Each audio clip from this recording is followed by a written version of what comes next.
Welcome, friends, to Breakfast in the Ruins, a Michael Moorcock flavoured podcast. On this show, I'm joined by Dave Griffiths, author of novels, writer and director of screenplays and plays, and Games Master of repute. To kick off our coverage of the Warhound and the World's Pen, we decided to have a couple of silly beers. It was a school night too when we recorded this, so nobody can say we aren't committed to our craft, and delve into Dave's latest project that has some clear thematic links to the first tale of Von Beck, and also, inevitably, because it was how we met in the first place, engage in a lot of RPG talk. And other things, as is ever the case here in Derry and Tom's. So, light a lantern, pour a mug of wine from the cellar of the castle you ransacked last week, and join us as we head into the dark territory of plague-ravaged Europe, target books, sci-fi conventions, RPGs, and the theatre.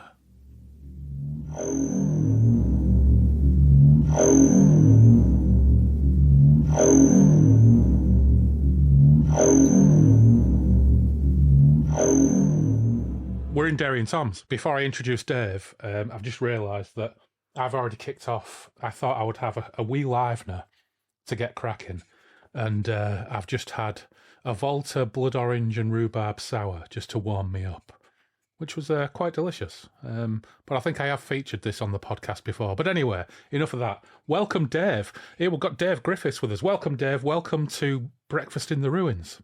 Hello.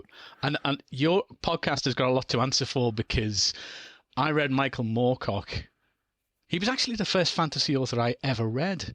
And then I didn't read any of it for a million years until I started listening to Breakfast in the Ruins, and then went back and bought all the books that I've previously bought a million times but lost across the years. Yeah. Those great editions of Elric that came out recently, the hardback ones. They're great. Oh, they're lovely, aren't they? The Saga Press ones. Yeah. Well, the funny thing is, the reason, I mean, we'll get into what we're going to talk about shortly, but of course, those wonderful Saga Press editions of the Elric, 3 volumes of Elric, all the Elric stories came out. They're glorious. And of course, I had Joe Monti on last December, who's the editor at Saga Press, who's behind all of these. And of course, he told us at the time that the next one to come out would be the Von Beck sequence. And that's due out on December the 3rd. So there are a couple of reasons why, when we decided to actually get together and record a podcast, because I should point out, Dave is an author, a playwright, a director, a game player, a games master, a lover of horror and ghost stories and fantasies. So, I've already welcomed you, but I'll say welcome again. But I think it's worth pointing out there are a couple of reasons we decided that we wanted to chat around about this time of year, and things aligned quite nicely because not only have you got some works in progress that we're going to talk about, but also they do tally quite nicely thematically with the first Von Beck book, The Warhound and the World's Pen. And not only that, but with that new volume coming out on December the 3rd, and we're recording this a few weeks before then, but by the time this podcast comes out, that will probably be out in a couple of weeks. So if you haven't got that ordered, get it on pre-order. Not from Jeff Bezos' site, by the way. Get it from somewhere like Blackwell Books or some other wonderful outlet or bookstore. But that will be out soon. And of course, Waterstones being Waterstones, you never see a fucking Michael Moorcock book in Waterstones unless the new Saga Press editions are out. So you might find the Von Beck volume somewhere like Waterstones as well. But the reason why we decided to talk about what we're going to talk about is because you've got a new play starting shortly. Actually, you've got more than one because you've got your Christmas stuff going on as well, which you can tell us all about in a second. And of course, when we were talking about this, there's a couple of books that sort of surround what we're talking about, one of which I'm holding up right now, but we'll get to that in a wee while. But as you know, Dave, from listening to the podcast, generally there are a couple of things that are pretty solid features of the podcast, things that we've just kind of stuck to. This is episode 97, I think, or is it 98? I forgot. I've lost track. We're rattling towards our 100th episode anyway. But there's a couple of things we do. One is, whenever someone's a new guest, we ask them what their background and history with things like Moorcock and genre fiction is. And you've already referenced that slightly, but we'll go into that in a little bit more detail. But also, we tend to have some tinctures whilst we're talking in order to wet our whistle and make things ever slightly more enjoyable. So I noticed that you've got a couple lined up. What have you, sir?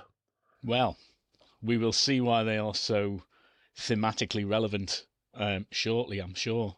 But I'm going to start with Northern Monk IPA. I just realised it's 6.5%, which is dangerous on a work night. That's a very nice label. It is, isn't it? Look at that. It's some lady with flowers and half a head or something. I don't know what's going on there. Yeah, I'm going to tell you about it. Mm. It is. It's an IPA. I know absolutely nothing, but it's by Tank Petrol. Yeah. Oh, is it one of those Northern Monk collaborations? Yeah, Northern Monk Tank Petrol IPA. Okay. Is that the one you're cracking into first? So I'm going to go for that first, yep. And I've got a hazy IPA, Heathen, another Northern Monk. Well, funny enough, I've got a selection of four, and one of mine's a Heathen. Oh, excellent, as well. Excellent. Because this morning I thought, right, I'm going to pile down Carverley News, which is a news agent on the top of the hill, just near us, who sell stupidly expensive and stupidly strong beers. And when you go in, you think, oh, I'll just get 3. And then he says, you do know that if you buy 5, you get the 6th free. So you go, oh, yeah, great. So you get 6. And he says, £28, please. You go, oh, holy shit. So, yeah, another one of those days. But I've got a little lineup of 4, one of which is a Heathen. But I've also got an Amity Brew Company Oktoberfestoon Red Lager, which is the sensible one. And I thought, well, if it's an Oktoberfest lager, you know, thematically at least it's German. Close. Yeah. Close. Yeah. And I've got I don't know. Oh, they're all fucking Northern Monk. What is going on? We are not sponsored by Northern Monk, I should point out. Although Carverley News may well be. So this is a Northern Monk, Neon Raptor, Pohala, Resident Culture Brewing Company, so it's obviously some kind of big collaboration. And this is a dark and wild dessert stout at 8.4%, Chinook, Ella, cacao, cherry and vanilla, but it does have a very nice skull label. Oh, excellent, which I quite like. So this will be probably hideous. And then we have another Northern Monk Patrons Project, Pinter, Adrian Baxter, Chocolate Chili Stout, Cacao, Chipotle, and Scotch Bonnet. And that one is 6.6%. So, yeah, the Dark and Wild is the wild card, I think. Although this may well be the wild card when it comes to taste. But again, a very, very pleasant label with a skull, a couple of goblets with flames spewing out, and some big chili peppers underneath. Yeah. So all quite appropriate, I think, given our topic of conversation. But before we get onto all that, what is your background with fantasy fiction and Moorcock? I mean, I know you just mentioned it, so you can either elaborate on that or tell me, where did you go in between? Well, as I say, Moorcock was my introduction to fantasy as a spotty teenager way back when. It was History of the Runestaff was my introduction. That little 4-volume slipcase edition.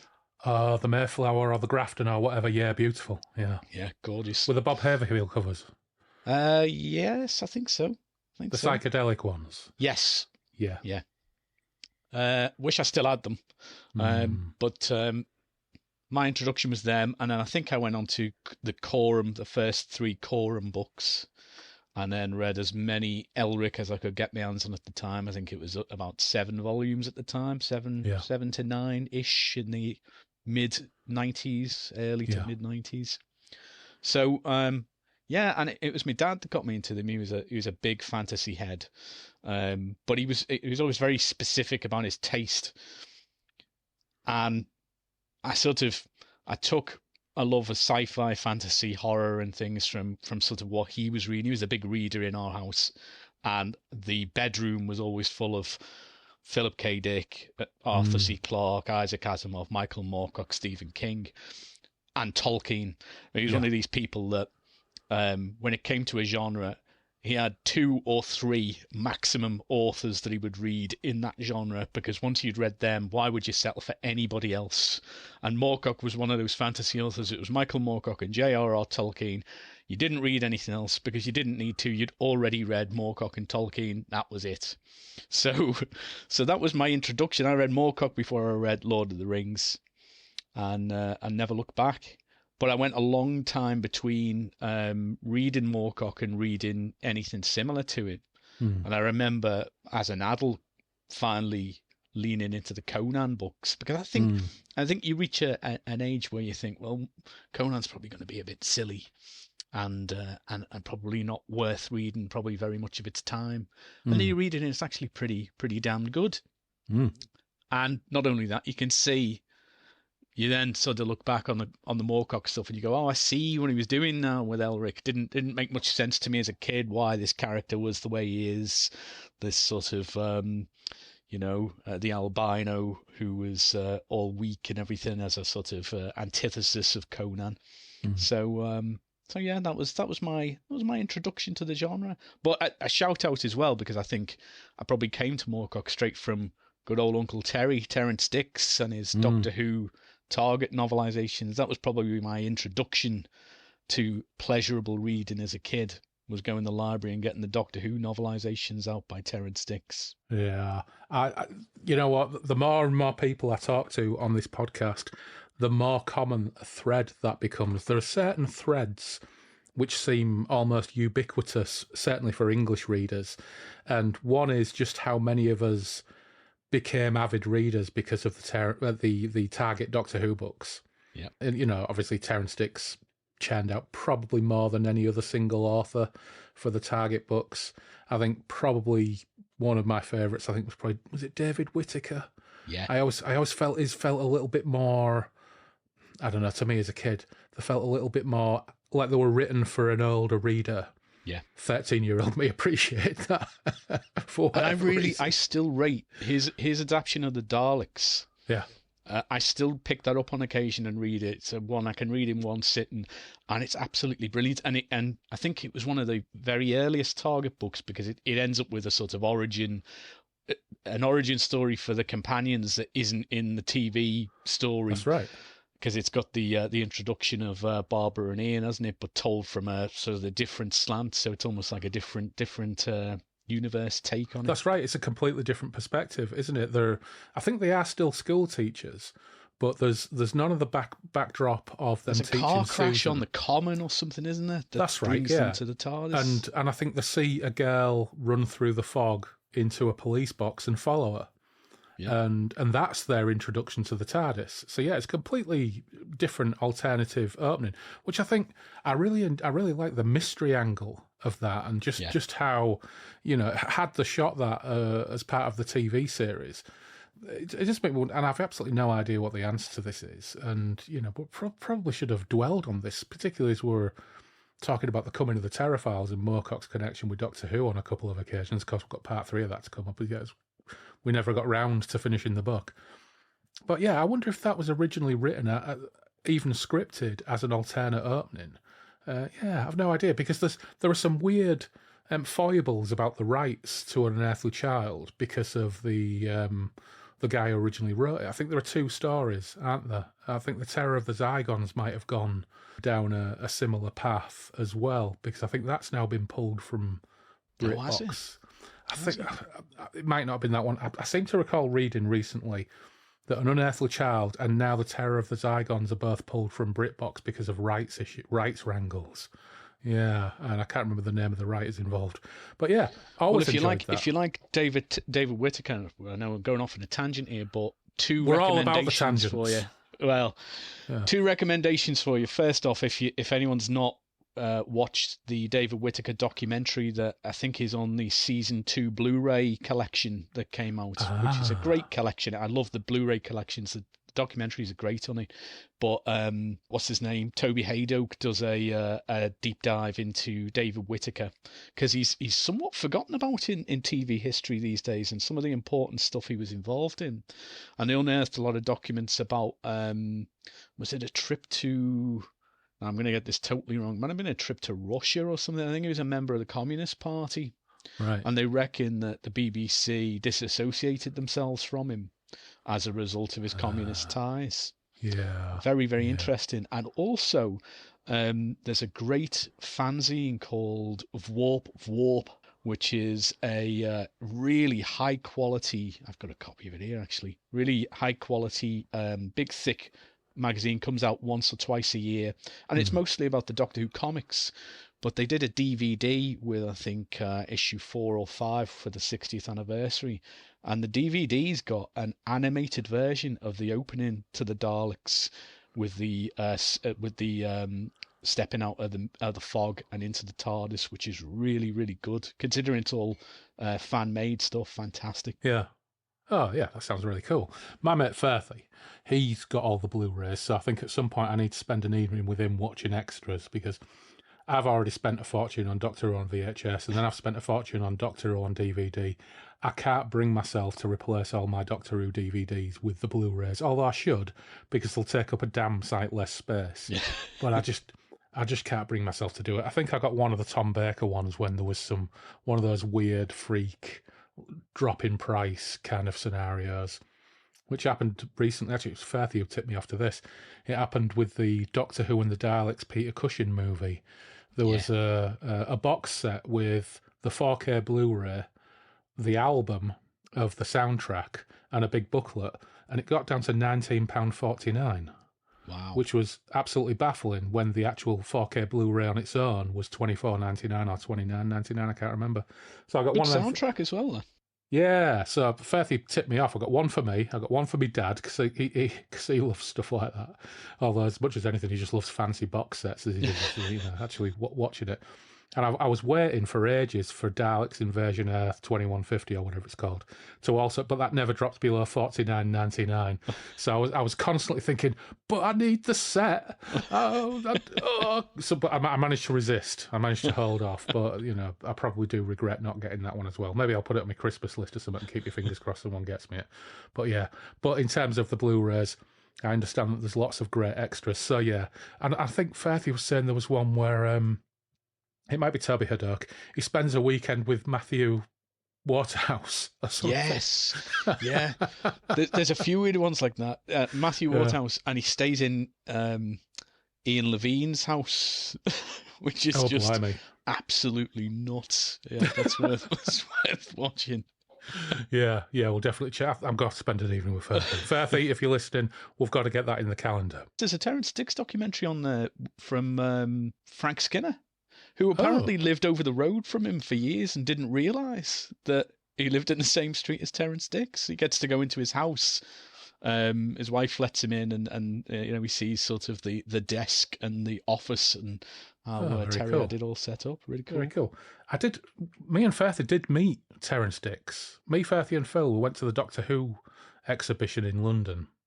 Can't remember where it was, but there was like an ongoing Doctor Who exhibition thing in London. And it was round about the time that Elizabeth Sladen's autobiography was released, so it was before she'd died.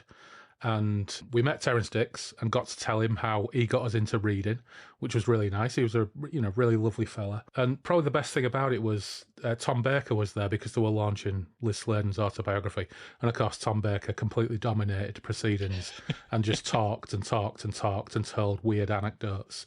The best of which was about a taxi driver calling him John Pertwee, calling him Mr. Pertwee. And he said, so he's in the back of this taxi, the taxi drivers said, called him Mr. Pertwee. He said, oh, no, I'm Tom Baker. And he says, I'll prove it. And so I picked my phone up and started tapping numbers into it. And I said, hello? Who's that? And he said to the taxi driver, he said, it's John Pertwee. And he said, where are you? And he said he's in hell. He said, who's with you? Mother Teresa? Of course, the entire place is howling. Liz Sladen's just sitting there with her hand over her face, shoulders heaving up and down. Terrance Dicks the same. And he just went on like that for about 45 minutes. Liz Sladen never got a word in edgeways. It was absolutely fantastic. But yeah, sadly, it wasn't that long after that she got a cancer diagnosis and died, which was very sad. Well, Terrance is one of the few that I didn't get to meet, because I used to do, there was an exhibition used to be in Wales, North Wales. I'd say Llangollen because that's how Scousers say it. I think it's Llangollen is the way it should be pronounced. But they used to do a convention every month, and I think it was last Sunday of every month. They'd have 3 or 4 guests from Doctor Who. Yeah, and it was the DePaul factory where they were making the figures at the time. And what we used to do, I think we were about 14 at the time, we'd find out the day that the convention was going to happen, and we'd just turn up to go into the exhibition, and the staff would go, "What a day to turn up. Do you realise Tom Baker's here with Nicholas Courtney and Elizabeth Sladen?" We go, "What a coincidence, we've brought some books and videos for them to sign." And then we find out when the next one was, and we do it again the next month. And we'd always have to be at the back of the queue because of people paying hundreds to be at the convention. Yeah. But we'd just turn up, get the autographs. But there was one day, so we met from John Pertwee through to Sylvester McCoy. We met all the doctors there and loads of the companions. John Nathan Turner was there every month. You couldn't get away from John Nathan. I ran out of things for John Nathan Turner to sign after a few months. But my favourite was Colin Baker. They were doing a photo. He was doing photos with people in Bessie in the car park, and it was getting to the end of the photo shoot. We were walking past, and just little snotty kids just went, "Oh, doctor, give us a lift in Bessie." And he went, "Okay, get in." So we're doing wheelies round the car park in the back of Bessie, being driven by the doctor. Pictures of us like, way hanging out the side of it. It's fantastic. I always got the sense Colin Baker was probably, although he was terribly ill-served as an actor playing the Doctor, I always got the impression that he's, number one, he's a top bloke, because I've seen him speak a couple of times, and number two, he could have been a marvellous Doctor had he been allowed to, had he probably worked under a different producer and a different team of writers. I think he could have been really, really good. I think Big Finish have proven that the amount of audio dramas that he's done, they are some of the highlights, and the benefit of different producers, different writers, and maybe the benefit of a little aging up. So I think he was probably too young to play the Doctor the way they wanted him to play the Doctor. When you look back. Yeah, funny story about Sylvester McCoy. So we'll actually get on to what we're here to talk about eventually. But funny story. So we went to we go to this sci-fi convention thing every year, the Sci-Fi Weekend. That used to be in North Wales. First time we ever went, we won tickets. It was at Pontins Prestatyn, which was absolutely hilarious because what a fucking dump Pontins Did is. anyone ever go there when they didn't win tickets? Because I went about 5 years on a row when it was in Wales, and I won tickets every year. And it was, you won the tickets and then you had to pay for the accommodation a booking fee. And you ended up spending about 400 quid for these free tickets that you'd won. Yeah. So the first time we ever went, I think Firthy won tickets including accommodation. Ah, okay. But they were always giving away tickets in competitions. I think the following year we paid. But that first year was great because we met John Wagner, we met Carlos Esquerra. It was that was the last time it was sponsored by SFX magazine, and it was huge. It was really massive. Pontins was fucking terrible. It was like a 1960s Eastern European work camp kind of infrastructure. When we got into our digs, you had carpet that was the type of stuff that you get put in hotels where they don't want to replace the carpets for the next 40 years, and they're absolutely, weatherproof and wearproof. The furniture was like old plastic chairs that you would stack up in a school assembly hall. The fridge, when we opened it, the salad container at the bottom had 2 inches of dank water in it.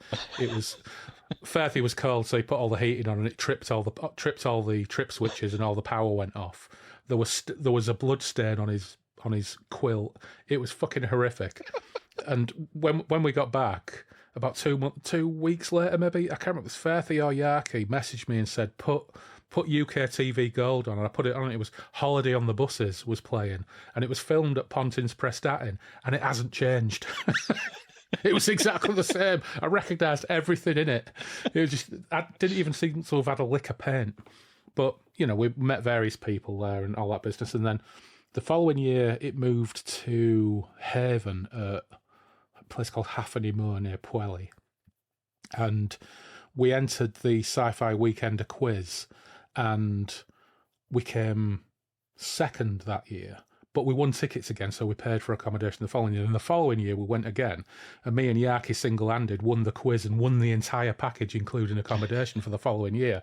Me and Yarky, pissed out of our heads, beating out teams of podcasters from Cambridge University and stuff like that, because we were absolutely arseholed. It was brilliant. We had a great time. But yeah, won that quiz. And ever since then, we've just been going back just out of habit as much as anything else, even though it's got pretty crap now. It's at Great Yarmouth now. it's pretty poor. The standard of the guests is gone right down the tubes. Although you do occasionally get some interesting people. Met David Warner there one year, and had a good chat to Ian McNeice, who's my favourite Baron Harkonnen. So, it has its moments. Met a lot of comic artists. That's where I met Clint Langley and started commissioning him to do my Elric pictures. And so, we've had some good times there, but we've tended to go every year. But anyway, back to the Sylvester McCoy story. So for 2 years, they did Sci-Fi in the City in Sheffield, which wasn't a residential thing. They would just do it at a venue in Sheffield. And we went the year that Life After Flash, the Sam J. Jones documentary, came out. And Sam J. Jones was there. Brian Blessed was there. So we met Sam J. Jones. What a fucking guy he was. Incredible shape for a guy in his 60s. And so we all got our photo taken with him. And once he started talking to you, you couldn't actually get away from him. So one of those situations where you're talking to a celebrity and you're edging away from them. Because I said, you're looking great fucking Nick for your age, Sam. And he started telling me about his exercise routine that Lou Ferrigno had given him. And I was like, yeah, like edging backwards to try and get away. And, we sat with Brian Blessed, and I got him to sign my... who's that guy who does the pictures on Microsoft Paint? Jim will paint it. Yeah. I got a print of Jim will paint it, Brian Blessed punching a polar bear. And I got him to sign that for me, which was cool. We met the guy who played Meryn Trant, the hideous paedophile rapist Kingsguard in Game of Thrones, who was really lovely. But Phil, for a gag, got me a signed photograph of Meryn Trant, signed to Andy from Meryn Trant. It's like, what do you do with that? But we were in this VIP area, and the people with like the ID cards around the net would come round and say, "Oh, here's James Cosmo. Do you want to talk to him?" And so James Cosmo came and sat with us, and we talked to James Cosmo for a while. And Phil, my other half, and our friend Sarah, they love James Cosmo because he smells so nice. So they've spoke to James Cosmo a few times. And then she came back about 20 minutes later and said, "Do you want to talk to Sylvester?" And they were all sat there. I think if I had piped up, they would have said, "Oh, yeah." And I went, "No." For whatever reason, I've never liked Sylvester McCoy. Not a personal thing. I didn't like him as Doctor Who. I don't really have any kind of interest in him. And I'd had about 5 pints by this point. I just went, "Nah." And she went, "Oh." And she turned and walked away, and he was next to her, but just behind her. So he sort of got this like ever so slightly crestfallen look on his face, and turned and followed her and walked away, while Sarah and Phil were digging me in the ribs, going, "Shut up!" And Sarah's going, "Well, I would have talked to him." I was like, "Well, I didn't fucking know he was stood there, did I? If I knew he was stood there, I would have said yes, just out of politeness." Yeah. So yeah, sadly I dissed Sylvester McCoy 1 year in Sheffield. So what could you do? But several years later. And, oh God, I might get sued for libel.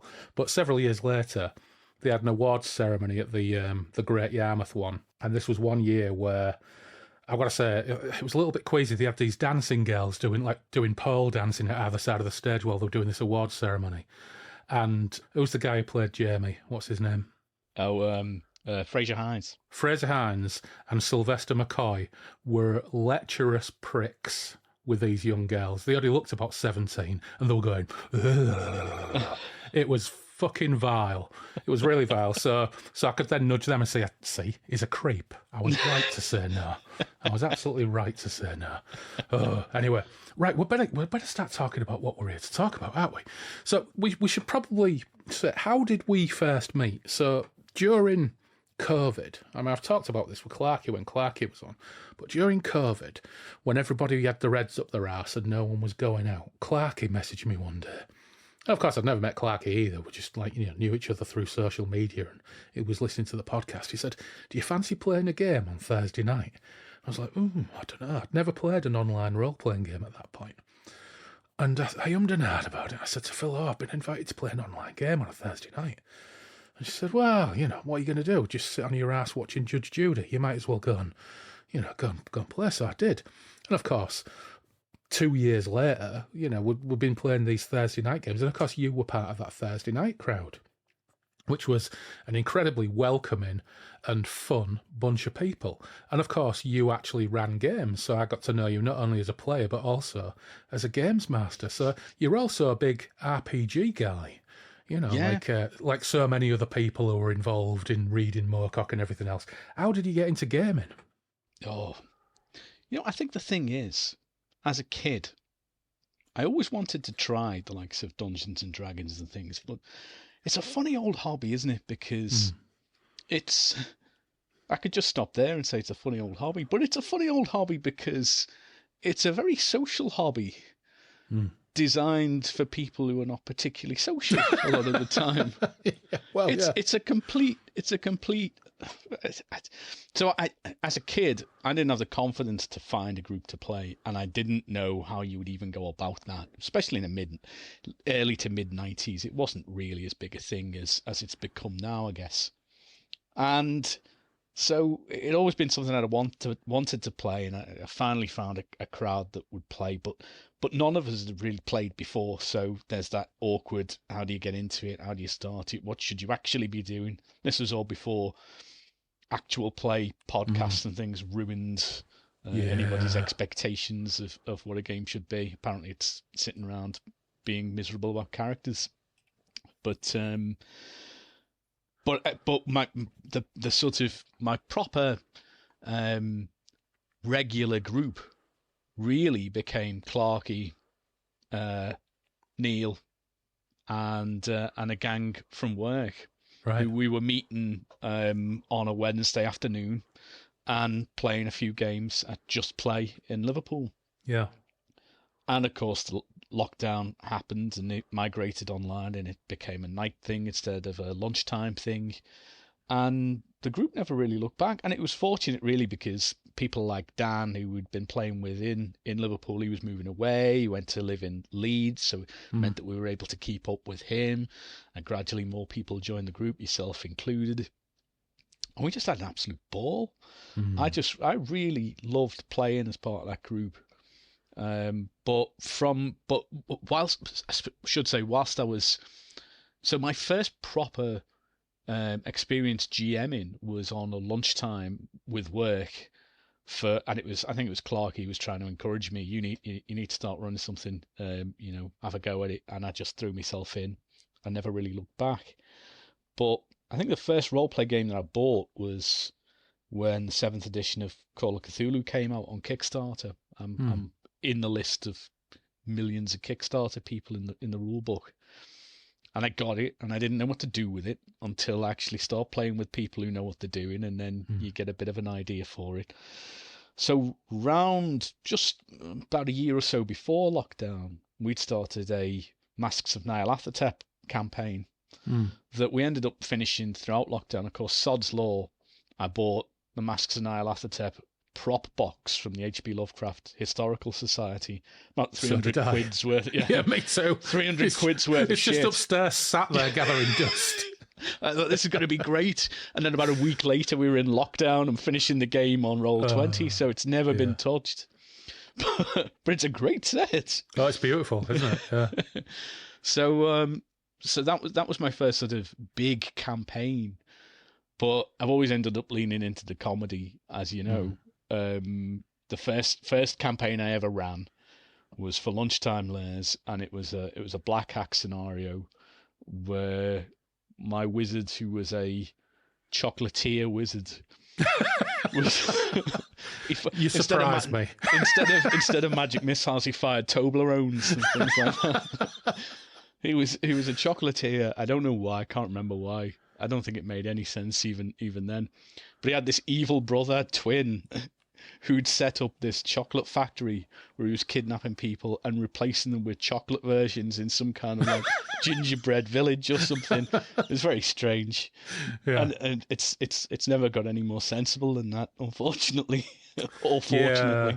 I mean, even when Clarky was running games, Clarky is like very accommodating when it comes to, I don't know, setting up the Tenerife game, like an open world post-apocalyptic game set on Tenerife, and he ran it with several different groups who each had a different part of Tenerife. So it was this huge sprawling campaign with different groups of players. And what we were reading the updates of other groups who had like ex-Royal Marine snipers and like gangsters and various other bits and pieces. And our entire shtick was we wanted to set up the first petting zoo on post-apocalyptic post-apocalyptic Tenerife, and we spent weeks trying to take over the cheese supply on Tenerife. It's absolutely fucking fantastic. He was very patient with us. Let's face it. It was not. So. I don't think it was the campaign he really wanted it to be. Well, he got to do that with everybody else, didn't he? Yeah. I was Frankie Cadabra because we were all second generation stand-up comics or something, weren't we? I was Roy Savoy. That's it. Yeah, I was Frankie Cadabra, who was Artie Cadabra's. That's right. Yeah, magician's son, who ended up going crazy and we were all like terrible variety show performers from like the 1970s, transplanted to post-apocalyptic Tenerife. Yeah, and I hate and. He knows this, so I'm not saying anything that he doesn't already know. I hate doing write-ups for games. I don't like games to feel like homework. It very much could feel like homework, so I'd just try and do something completely stupid to just keep myself entertained. So I think there were 2 songs I ended up doing for that game. Yeah. That was very silly. I had a brilliant time with that. Roy Savoy is, to this day, one of my favourite PCs, my favourite characters that I've ever created for anything, to the point where when I was writing that like account of one of my other long-standing game characters, which of course patrons will have had access to, Gerard Arthur Connolly, who I'm such a lazy fucker when it comes to games. If Loz runs a game that's either a contemporary game or a Moorcockian multiverse game, I always play the same character or a variation of that character.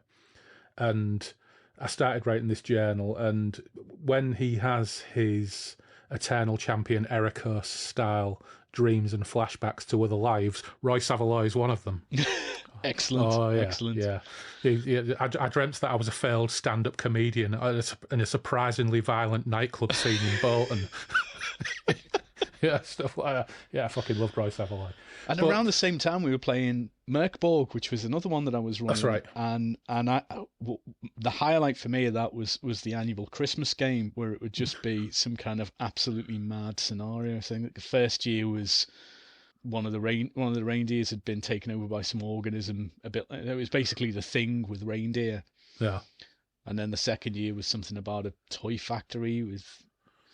Was there an evil gingerbread man or something? I don't know. Yeah.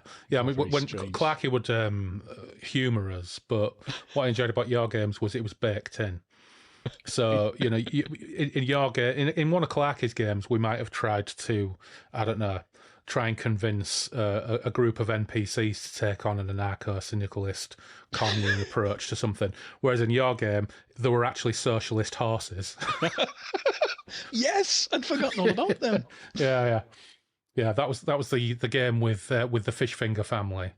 Yes. Yeah. And you just threw a seed in that there was a bunch of horses that were socialists, and that was it.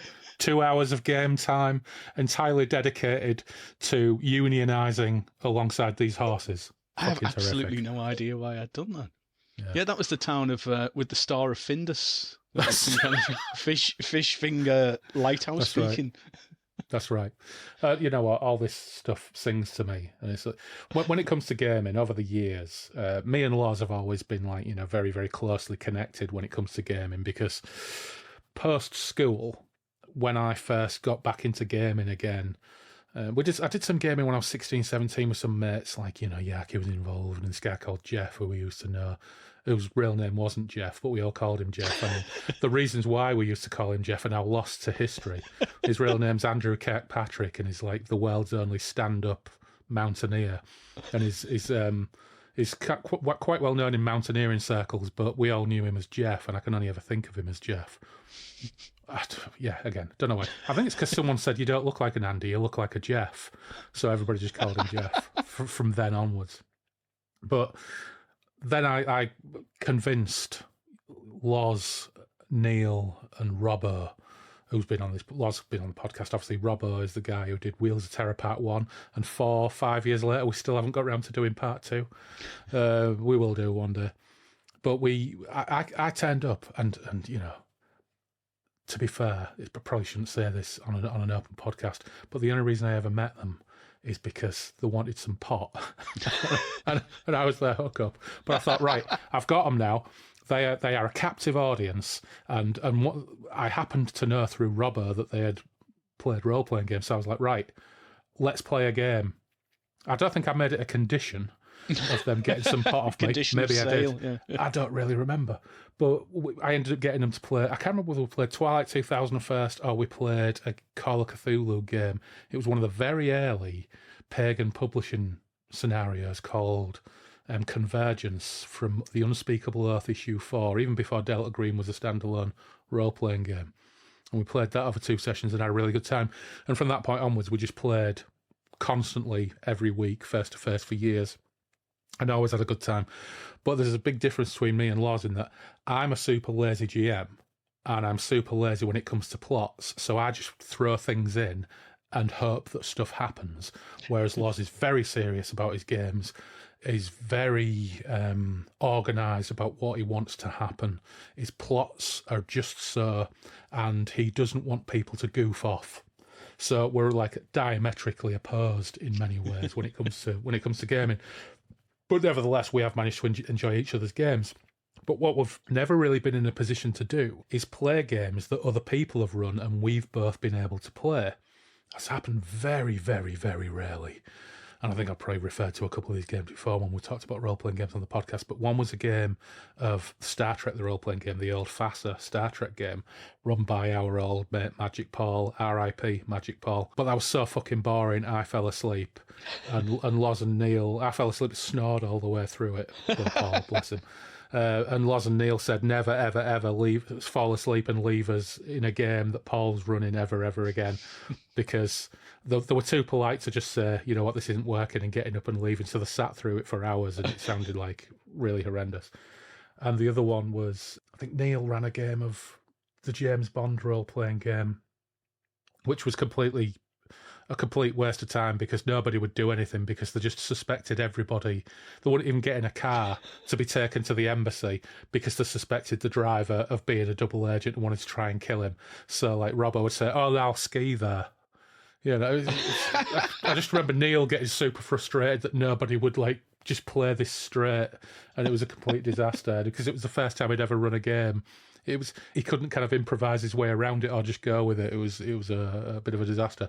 So actually that time when I joined those Thursday night games was a real treat for me because I got to play games run by different people with different styles. I mean, it was you and Clarky, basically, but two different... That doubled the number of... You know, unless I think about back when I was at school playing AD&D with that group, you know. As an adult, that doubled the amount of people who would ever run games for me. So I was like, oh, this is brilliant. This is really, really enjoyable. So, yeah. Anyway. Right. It was good, wasn't it? I mean, the thing is, I probably played more during the pandemic than I think there was a point where like 5 or 6 nights a week I had different games on, and that was. But the Thursday was always the light relief game. Yeah, I mean, as I say, mine always end up being silly anyway when I'm running them, but I'm probably when I'm playing them as well.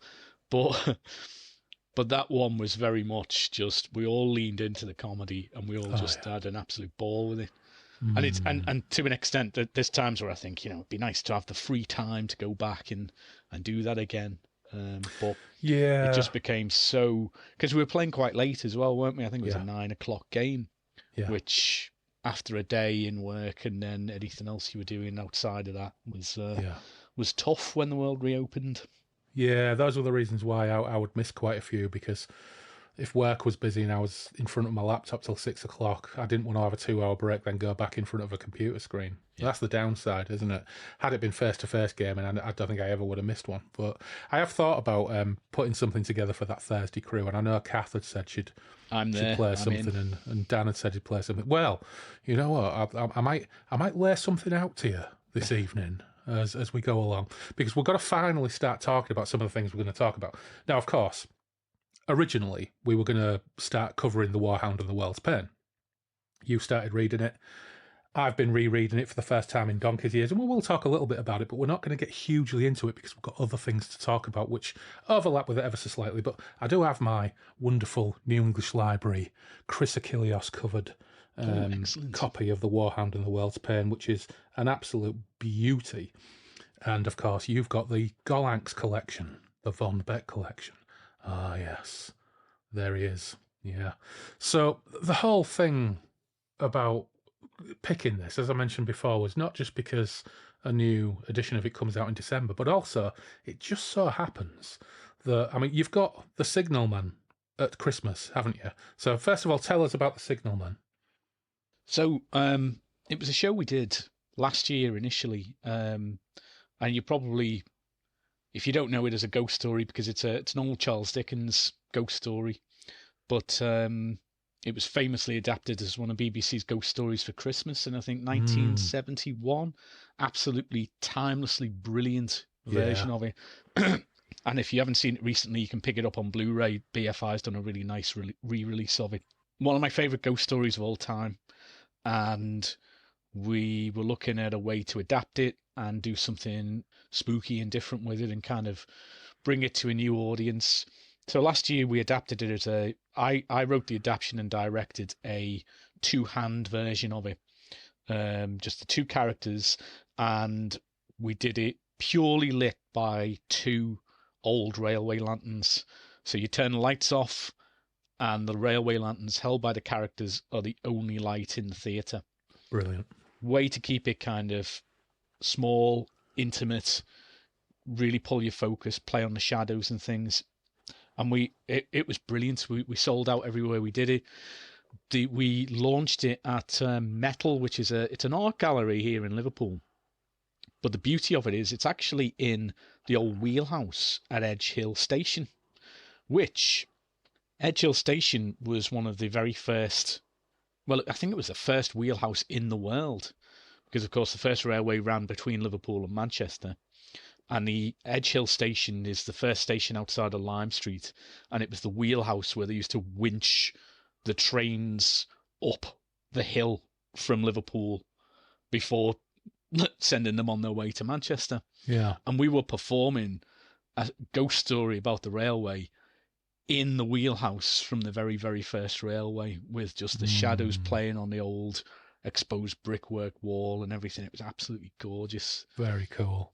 So we're bringing that back over Christmas. The dates are, it's going to be on from the 26th of November, main run the first week of December, and we're playing, what we're really happy to be doing is we're going to be back at Metal at Edge Hill Station. So if anyone's about, come to Edge Hill Station 5th or 6th of December. We've got a few performances on there. But we're also doing it at Shakespeare North Playhouse, which is absolutely gorgeous venue in Prescott, voted Theatre of the Year last year by the Stage magazine. Really great new venue. I think it's only been open 2 years. Loads of prestige around it, new productions of everything. And us, for the second year running, we've got stuff on there. In fact, the company that I do this with, Arts Groupie CIC, you can find their website, artsgroupie.org. That's our production company. And we were actually the theatre company that opened the Performance Garden at Shakespeare North Playhouse when it first opened in 2022. So we've got as long as the building's been open, a really strong connection with the place. And we've already sold out 2 of the 3 performances that we've got there in Prescott. So that's going to be really fun. And for those that don't know the Signalman, go away and read it. It's only a very, very short story about a guy who comes and visits a signalman at a solitary signal box.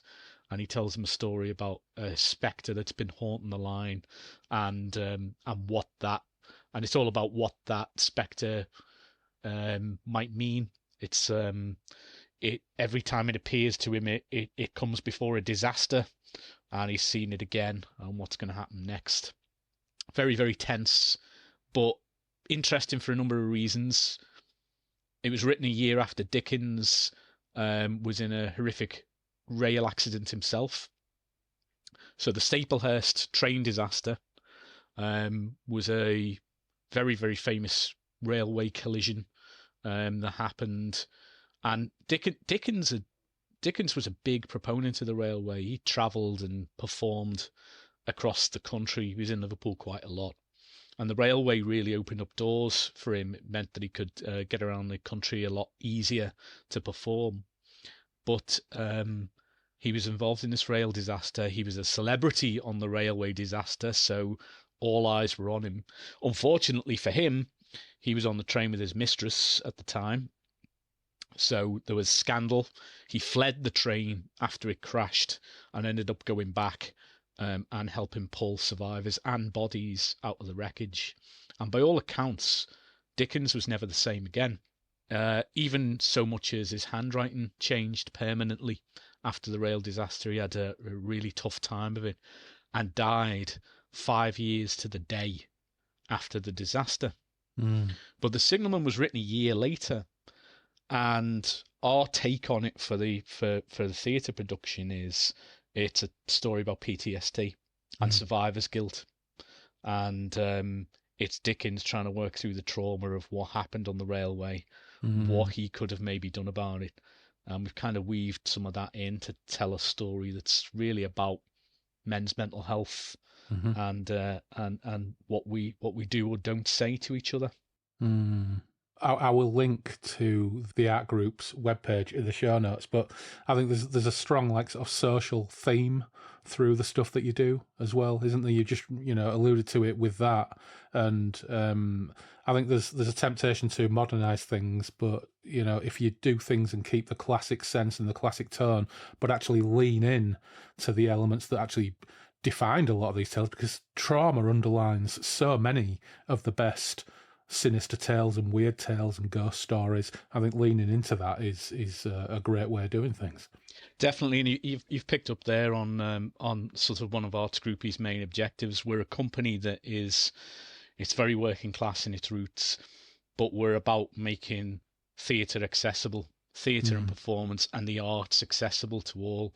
So we do a lot of free walk-in tours and heritage tours, workshops in local libraries and things, and during school holidays to try and get kids involved in the arts and stuff like that. And The Signalman really kind of blends some of that literacy and arts heritage that we're trying to sort of engage a new audience in with the stuff that I really enjoy and that John Maguire, our creative director, really enjoys, which is horror and gothic storytelling and stuff like that. But also, and I say this all the time, but for me, as a big horror fan, the best horror has something to say. I stand by that, and I think horror also is at its best during times of crisis. When things are looking their bleakest, or when the political world is in flux, I think that's when the best horror is made. You see that in the 70s, you see it in the mid 80s, and we're seeing a resurgence in that, no surprise at the moment. So kind of blending horror, bit of politics, a message with some old school arts, and a Dickens classic that I think a lot of people are discovering now for the first time is a win-win. It's going to be fascinating to see what happens with the independent horror scene in the USA over the next 4 years, because I think a lot of it's got terribly cynical and dry and staid and violence for violence sake. I'm hoping there'll be something a little bit more deep and thematic coming. Well, you say that, but have you not noticed in the last couple of years there's a lot of horror about take The First Omen, which I thought was a decent film. Yeah, I enjoyed that. You've got Immaculate and a few films like that that have come out around the same time, which are all about what women do with their bodies or what they're allowed to do with their bodies. The First Omen is very much a response to the withdrawal of Roe versus Wade, as far as I'm concerned. I enjoyed The First Omen, but Immaculate, I've got to say, I watched the first 5 minutes and it was so muddy to look at. And all the day for night stuff, I turned it off. Because I just can't stand films that don't bother with cinematography. Yeah. They just use colour grading to deal with everything. And I never got past the first 5 minutes, but I should probably give it another look. But they're the kind of films I think there is a sort of, and it can be quite niche, but there is a really interesting strand of sort of rebellious. There's a rebellious streak still in horror today, but I think in the next 4 years, after we're 24 hours after the American election recording this, I think over the next 4 years you're going to see some really interesting stuff in horror. And we were talking only in rehearsal last night about really, for us as writers, directors, actors, this is the way we rebel, is by putting our statement on something and expressing ourselves to an audience. So you'll see it on stage, you'll see it in fiction, and you'll see it on the screen, hopefully. Yeah. Well, unfortunately, my only way of rebelling is doing this podcast and drinking stupid fucking stout that's got chilies in it. So I rolled a D4 for my beer, and I did roll the what is it? Chocolate chili stout, cacao, chipotle, and Scotch bonnet. First mouthful was fucking awful, but as it went down, it actually wasn't that bad. How was yours? Yeah, mine's pretty good. I'm still on this what's it called? Tank Petrol IPA. Which, is not maybe the best title, Tank Petrol, but there we go. Oh, I've had worse. Right, before we move on to your next project, which is pending and all new, I'm just going to... I've rolled a 1, so that is the Amity Oktoberfestoon Red Lager, which hopefully will be something of a... bollocks. Number one, it's gone all over my tank top. So I'll just have to let that one settle down. But tell us about the Hammer and Helena. So that's our next project. That's coming just before the Signalman. It's on here in Liverpool at the Unity Theatre on the 16th of November. And it's an original piece of writing I wrote, and I'm directing it. It's another arts groupie production. But it's a horror story, but a true to life horror story about a witch trial in 15th century Innsbruck.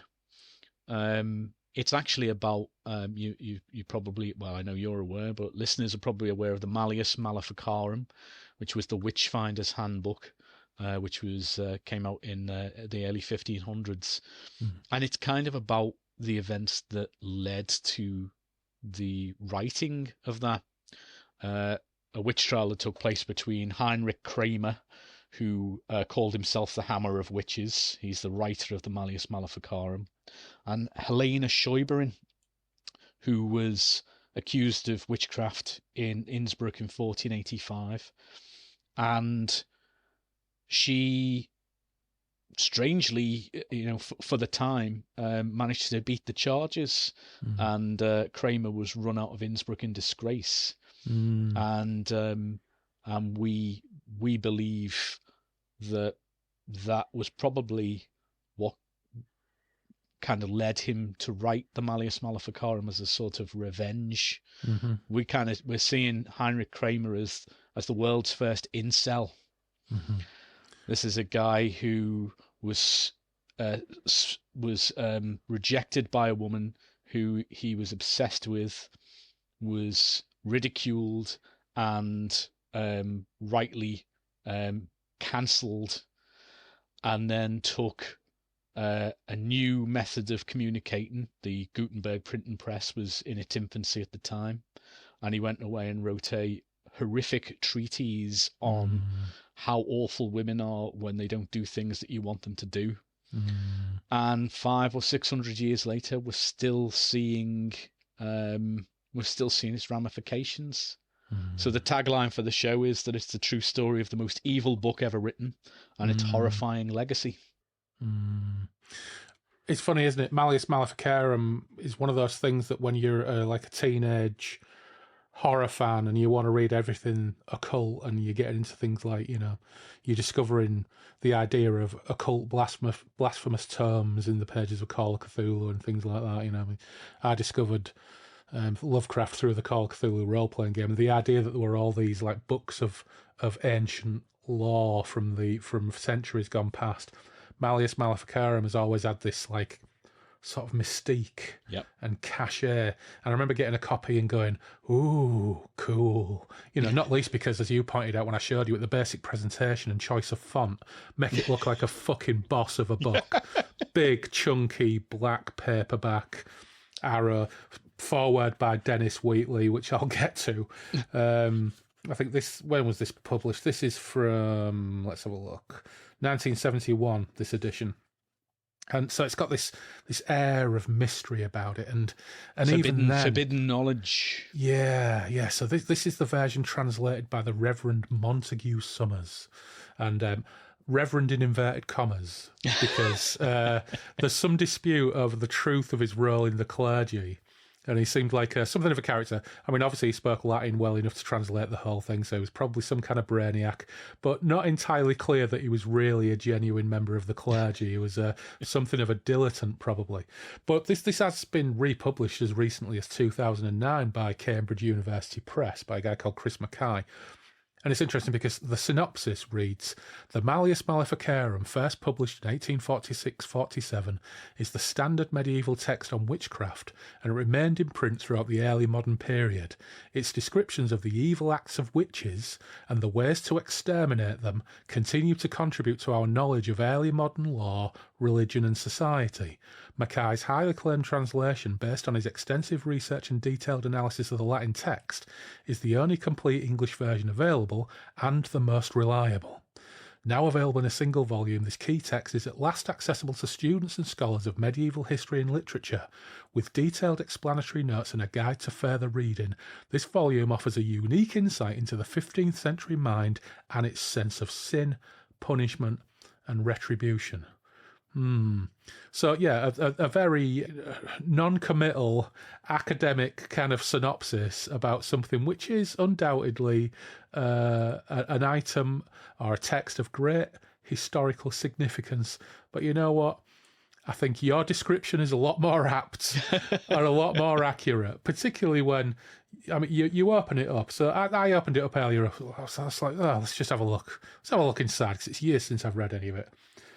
Question 9 on page 144. Whether witches may work some prestidigitatory illusion so that the male organ appears to be entirely removed and separate from the body. And this is a massive tract that basically talks about how witches can manipulate the member of men. So what it's saying basically is, if you get a hard on, it's the witch's fault. If you get a hard on and act on it, it's the witch's fault for giving you a hard on, or playing with your John Thomas through the power of witchcraft. It's absolute horseshit. And it goes further than that, because I've got, here's my copy of the script, and there's a quote. I've put a quote on the first page of it along the same lines, because if you get a hard on and you play with it, it's because of witchcraft. Yeah. But I love this. And I'm quoting now, "When the member is in no way stirred and can never perform the act of coition, this is a sign of frigidity of nature. But when it is stirred and becomes erect, but yet cannot perform, it is a sign of witchcraft." So, oh my God! If after 500 years, we blamed beer instead. Yeah, you know, just incredible, absolutely incredible. So, I mean, funnily enough, thanks to the modern miracle of publishing, like where you get pretty much anything these days via the likes of Forgotten Books, you can still get the Summers translation. But as ever with these kind of things, they're really lazy. So the synopsis there is just a quote from Wikipedia. But the second half of this quote from Wikipedia is really interesting, because it says, okay, this is the first half. Malleus Maleficarum, Latin for hammer of witches, or Hexenhammer in German, is one of the most famous medieval treatises on witches. Fine. It was written in 1486 by Heinrich Kramer and Jacob Sprenger, and was first published in Germany in 1487. It was the culmination of a long medieval tradition of treatises on witchcraft, the most famous being the Formicarius by Johann Schneider. But then it gets interesting. It says, the main purpose of the Malleus was to systematically refute all arguments against the reality of witchcraft, refute those who even expressed the slightest scepticism about its reality, to prove that witches were more often women than men, and to educate magistrates on the procedures that could find them out and convict them. So Wikipedia is more accurate than the Cambridge University Press synopsis because, in essence, it is a 15th century manual designed to refute anybody with even the mildly progressive argument that witchcraft is bullshit, and that perhaps the idea that all these women were witches might be bullshit, and to give administrative power to men and magistrates and give them the texts and definitions to not only refute these arguments against witchcraft, but also to rationalise why most of them are women and just what should be done with them, i.e. punish them in horrific ways. So it's a manual for punishing and killing women. Yes, absolutely. And the thing is, when he arrived in Innsbruck, when he first met Helena Scheuberin, he had an edict from the Pope. He had a papal decree that he could carry out witch trials. So the church had bought into his bullshit back in 1485. And the whole reason she ends up coming to his attention is because she actually refuses to attend his sermons. And the reason she doesn't attend the sermons is because they just turn into mad ramblings about witches. And she actually thinks he's a heretic, because this guy's just crazy and spouting all this shit. And there's only one reason he'd know all this, is if he was one himself. Yeah. So he hassles her in the street. And interestingly, the court documents still exist. I've actually not read them because I don't really want them to influence the dramatic side of the retelling. Yeah. But the court documents still exist. And what happened was he hassled her publicly about, why aren't you coming to my sermons? Why aren't you there? Why aren't you there? Why aren't you there? And in the end, she lost her rag with him and said, which I'm sure was very, very risque thing to say back in the 1400s, "Fie on you, you bad monk, may the falling evil take you." And she spits on him. That was it then. She was a witch because she'd questioned this dickhead. And a friend of hers who was a knight dies. He was seriously ill. He'd been warned by his doctor not to visit Helena or the Scheuberin family. Of course, we don't know now whether he was warned not to visit because leaving and going around people's houses was going to infect them, or because there was something happening with them. And even, and you know, it's one of the things we're trying to address with the play. Even if there was something happening, if there was some kind of affair or something with this noble knight, who cares? It's got nothing to do with her being a witch. So he dies. Kramer has some kind of seizure or panic attack or, you know, diabetic faint or something. Blames the girl who told him that the fallen evil should take him. And she gets arrested and brought before him for trial. And the trial, for the most part, was Kramer questioning whether she was a virgin at the time of her marriage. And she had the strength of will not to respond to those questions and just leave him hanging.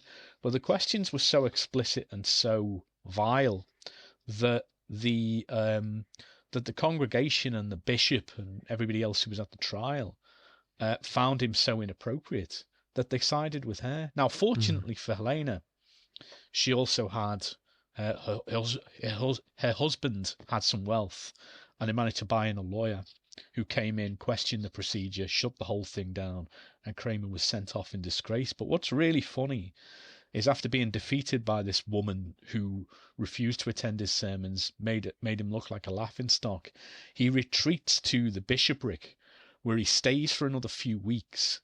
The bishop's so sick of him being there with him that he moves out and is waiting for Kramer to leave. And he writes letters to Kramer trying to get him to leave. And some of those are on record now. So the bishop wrote to a friend and said, and this is a quote from a letter, "Tell him that because of quite a few scandals that have arisen on account of his bad procedure, he should not stay in the place lest something worse ensue or happen to him. A few words to the wise, what he did was very inappropriate." And then a few weeks later writes, "I'm quite sick of the monk in the bishopric. I find in the papal bull that he was previously inquisitor for many popes, but he seems to have become quite childish because of old age. He seems really crazy to me." And finally, his final letter to Kramer before he leaves, You ought not to be annoying others. I have often told you, father, that you could do nothing in the light of present circumstances and should leave. I had in fact imagined that you would have long since departed. Farewell. So this guy's sent in disgrace from absolutely everybody. Ends up writing this treatise on how to subjugate women. And James I likes it because he writes a demonology. The empire spreads it, and we end up with far corners of the world believing in witchcraft that they'd previously never heard of because the British go and take it with them.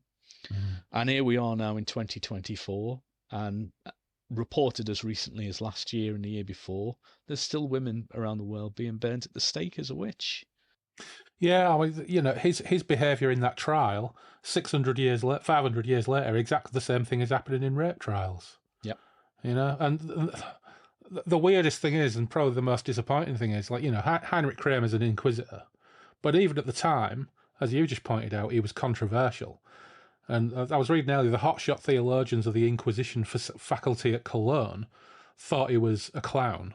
Yeah. And they called bollocks on it all and declared the methods recommended by it unethical and illegal and inconsistent with the Catholic doctrines of demonology. So even by the standards of the 15th century Inquisition bigwigs, he's considered an extremist and a loose cannon. But he was a populist, and his methods for oppressing, condemning and murdering women, well, chef's kiss to so many of these fucking idiots. I mean, you know, this would fit perfectly into Project 2025. I mean, imagine if fucking J.D. Vance knew that this existed. He'd be all over it like a fucking rash. Exactly. He'd be fucking sofas left, right and centre, you know, just out of pure excitement at getting his hands on something like this. Exactly, and that is my spin on this, because I said earlier when we were talking about the Signalman, first off, horror's got something to say, and when you can take an age-old story and make it relevant, and you know there's an argument about making it too preachy. I certainly hope I haven't done that, but this is a story about somebody who's been allegedly cancelled by the woke people around him, who then uses a platform that was completely or newish at the time to get himself a cult following.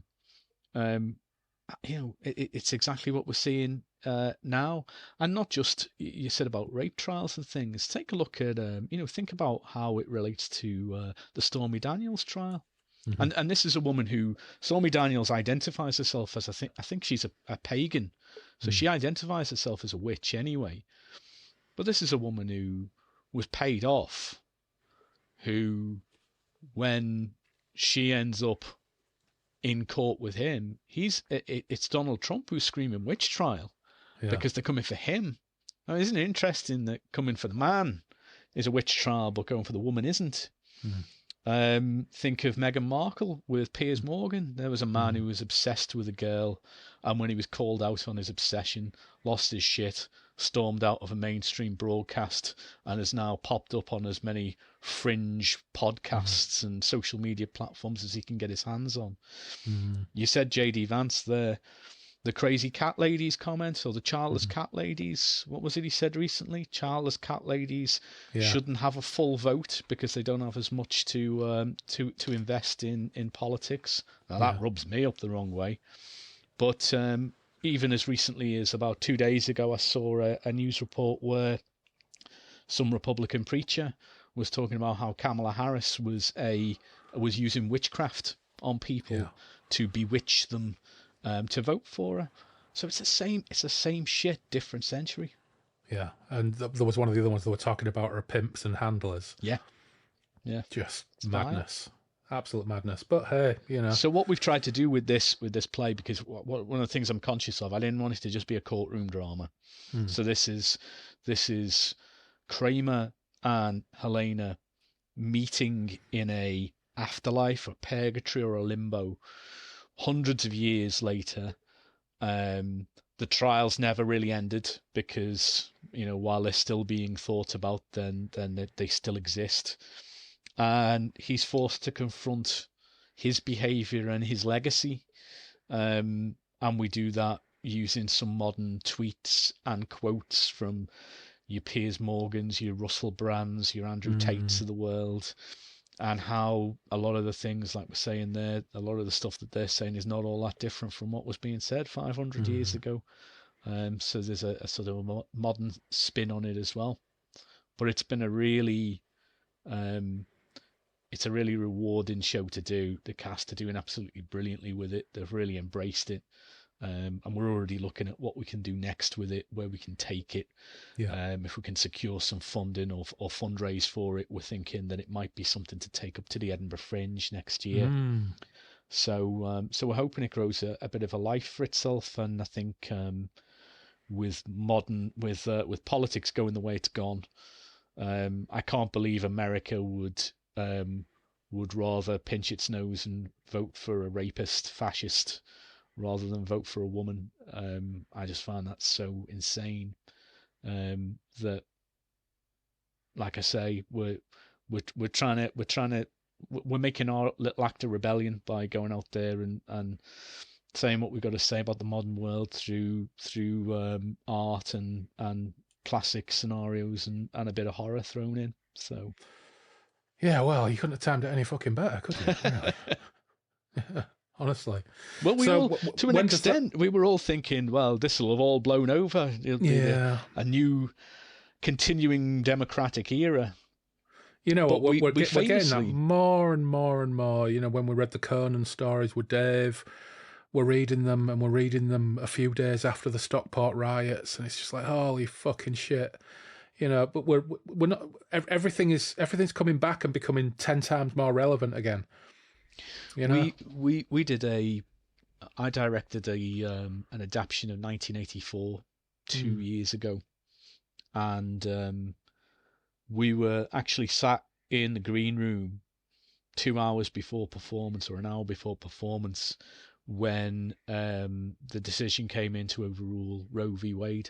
And all of a sudden, having a cast member stood on stage talking about how the sex act will be eradicated, and given that speech, what's the phrase? A boot stamping on a human face forever. Yeah. Some of those lines just hit differently that night, and we all just felt, it suddenly became real.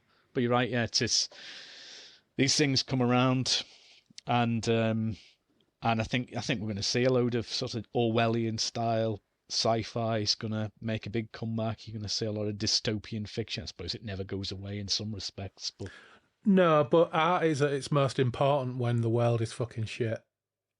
You know. Yeah. And that's a fact. I mean, that's the interesting thing about, you know, when Moorcock was writing a lot of his stuff, and some of the reactions we've had to some of the stuff we've read, you know, when we did the Black Corridor, and, you know, it's like, holy shit, this was written in the 60s in response to the likes of Enoch Powell, and you go through a long period of time where, you know, you read this. I was reading it as a teenager in the late 80s, and, you know, that was all about Cold War paranoia. All our paranoias in the 80s were about nuclear war. And then reading it in the 90s where, you know, if you put aside all the fucking nuts and loaded culture of the 90s and the lad culture of the 90s, the 90s was like a time of real optimism. So you're reading these things in the 90s, and while you're reading them as interesting science fiction, there's an element of quaintness to them. But holy fucking shit, we've gone full circle now, you know? And you'll still have people say that these things have become too political. Doctor Who, Star Trek, they're too political now. They were always political. Say that, yeah, they were always political.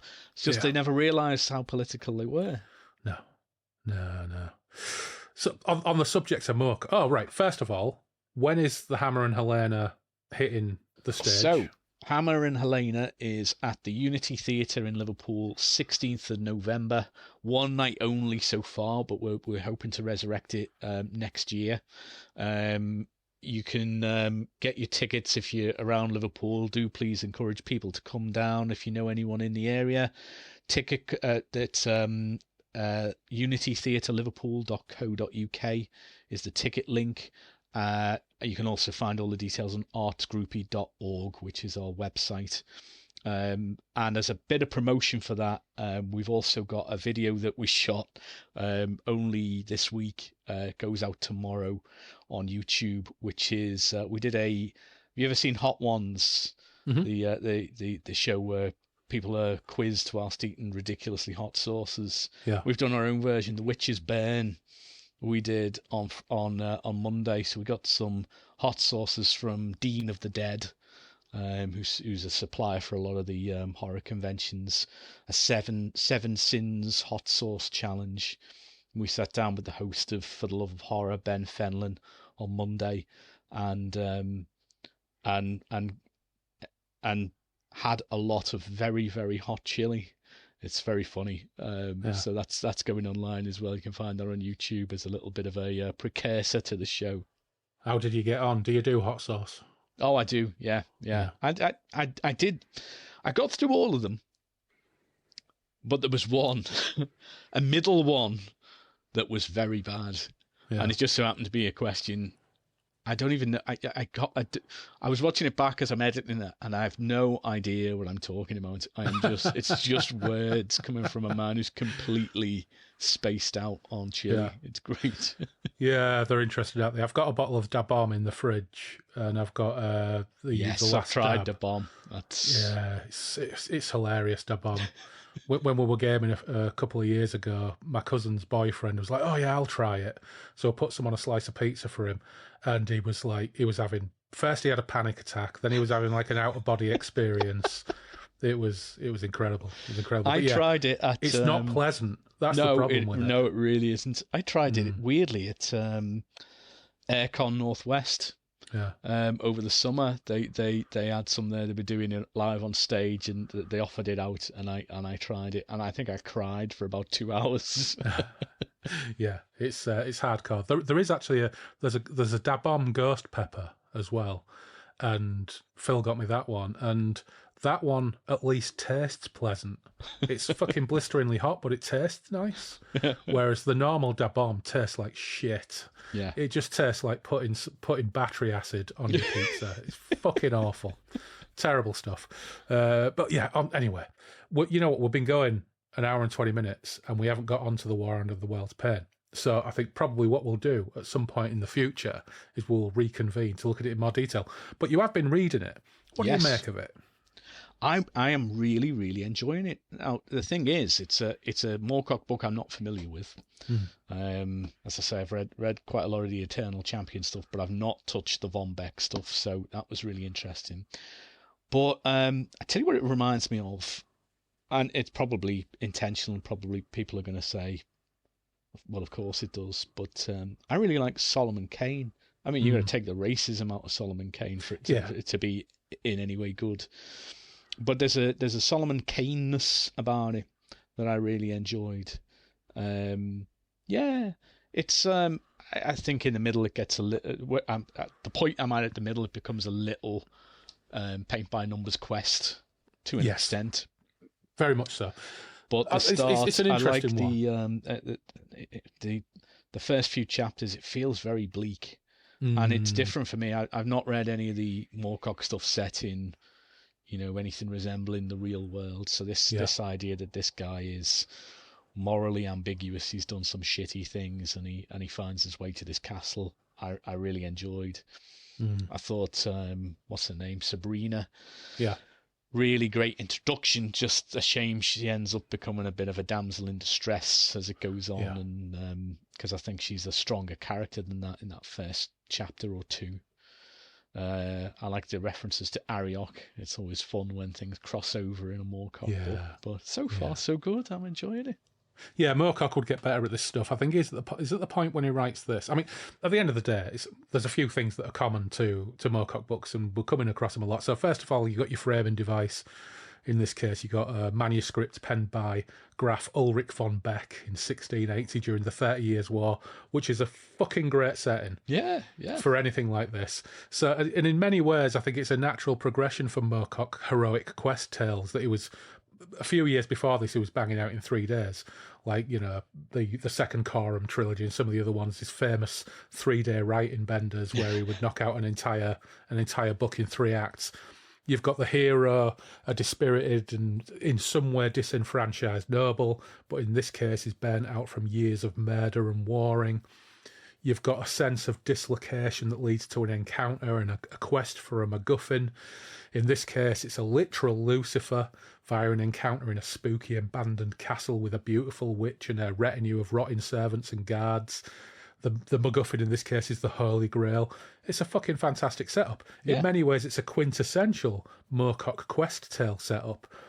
But you've got that brilliant real-world landscape of murder and gibbets and hanged people and witch burnings and, you know, the plague, all this setting. So you've got the quest journey through a crazy landscape, the madness of Europe in the 30 Years' War, overlaid with the alternative worlds that overlap with ours in the Middlemarch, which is the first time he introduces the Middlemarch. If you enjoy this, the second book in that sequence, The City and the Autumn Stars, that does sag a little bit in places, but my God, it is a brilliant book, and the whole concept of the Middlemarch is really brought out in that book. If you like this one, the second one is less violent, less war-laden, but really vivid and flavourful, and includes, like, Reynard the Fox pops up in it and all sorts of... It's just brilliant. And of course, what you've got I really the usual... like about it is I think it strikes a nice middle ground for Moorcock, because it's still a really quick reading romp.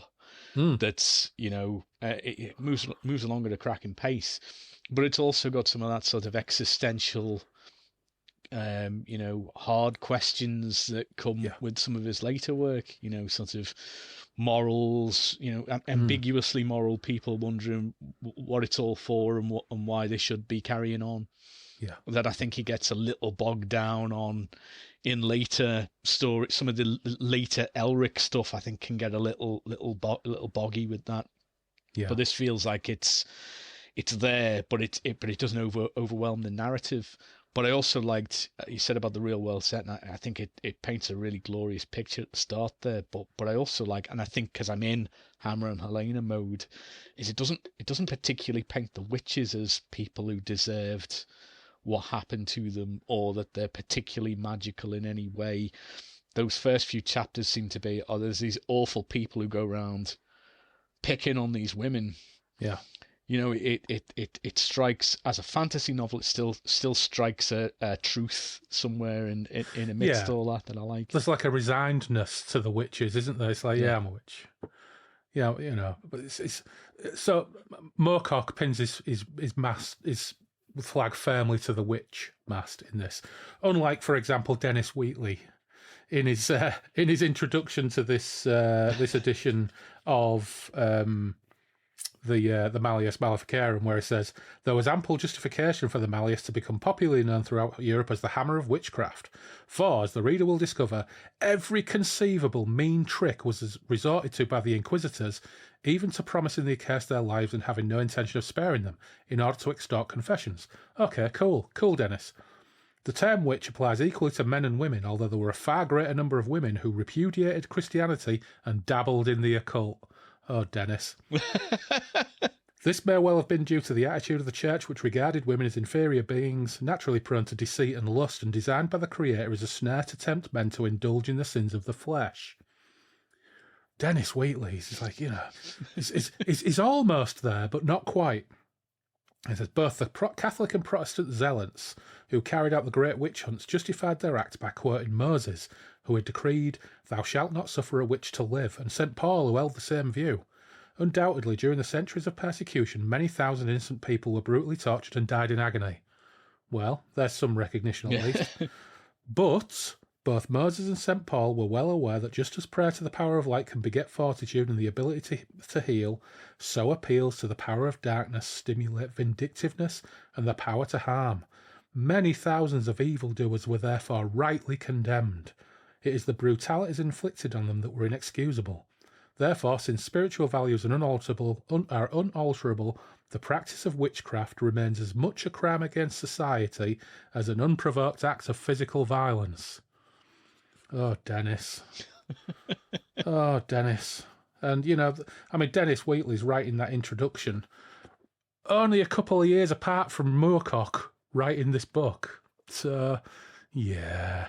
I mean, and then you've got the ultimate battle between law and chaos, the princes of hell battling for control, which is good, but it's overlaid on this world where it's like God is AWOL. Yeah. We've got the absenteeist God, and the only presence remaining is the invocation of his name to justify horrific acts of barbarism. And that's the only way he exists in the world, which is great. Yeah. And we've got a classic Moorcockian villain in Klosterheim, the vicious, power-hungry Inquisitor, who's an out-and-out villain. I think where this probably differs from his earlier heroic quest narratives is in how deliberately close to home this all feels. Because, of course, he's been writing his Jerry Cornelius novels, which are, again, meditations on kind of what's going on in the real world, but seen through the lens of psychedelia and entropy and everything else. So it's ostensibly set within our own history, but with ventures into the subworlds of the Middlemarch. But that inclusion of Christian imagery and iconography and Moorcock's stark commentary on it just makes it feel a little bit more vital, I think, than his pure fantasy stuff, which in itself is great stuff. I think he touched on this in things like Duel in the Skull, with the behaviour of the Grand Britain Empire and the sheer acts of horror and violence that they inflict on civilian populations. There are some parallels there. But I love that idea that God's fucked off to who knows where. Yeah. And Lucifer, although largely abdicated from the situation and not directly intervening in any meaningful way, is the one who's thinking, shit's maybe getting a little bit out of hand. Enlist Von Beck to be his agent in it all. And not even for some kind of power play, but to try and redeem himself and save the world. The devil's going to save the world. The devil's going to save the world because God is just AWOL. Yeah. It's wonderful.